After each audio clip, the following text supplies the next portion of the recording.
Chapter 7. They, countless infants damned in the heavy derivative trajectories of the Armageddon,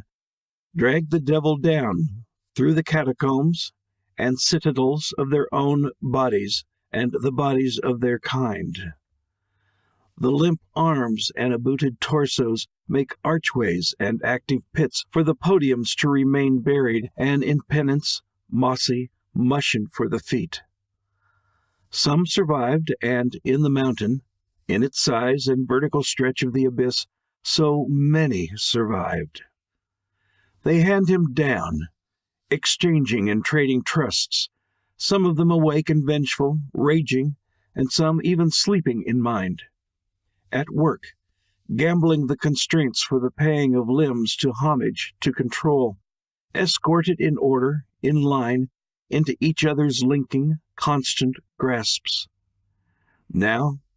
as the sun spears the great ocean, slices and rends the crossings over its coaling currents, circling and touching all the shores,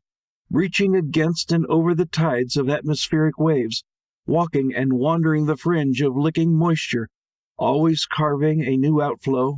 outburst, exodus, brood and flock and swarm, it rocks and swarms and rolls out to the great bowling and the great depth.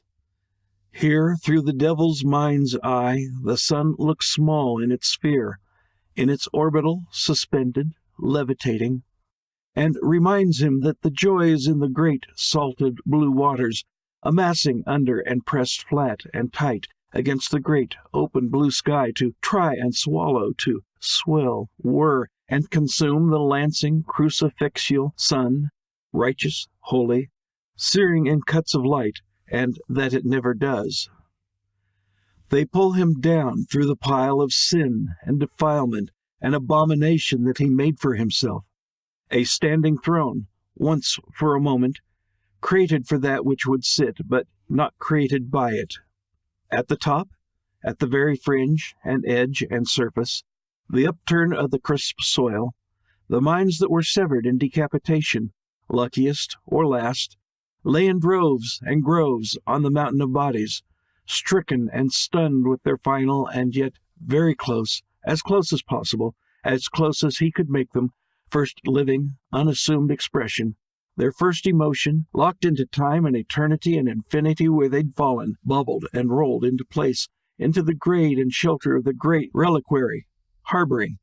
some staring down into the pile, some into the varying bends and angles of the empty, decrepit distance of their surroundings, some at the many viewpoints, marching across the curl of the sky where we made this world from the start, to spin and to do our work for us, beneath us.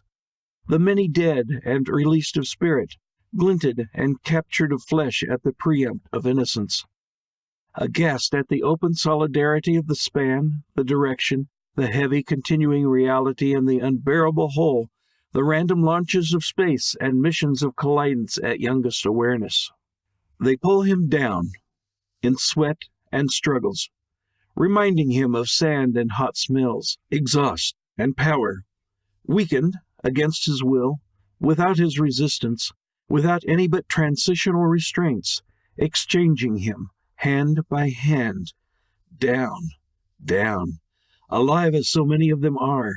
torturing, enraptured, writhing in discomfort and labor as they give him rest, invulnerability, contemplation, preservation, a demented canon in antrospect, predicted against their will themselves, dragging him in the great travel, the long endurance, the solitary, constricting bindings of the call and the detainment, the bidding, the indictment, the enshrined and unrewarded wait for the consecrated, faithful and believing return and approach, the beckoning and reckoning of the Lord of our God, devoted, down, down, down,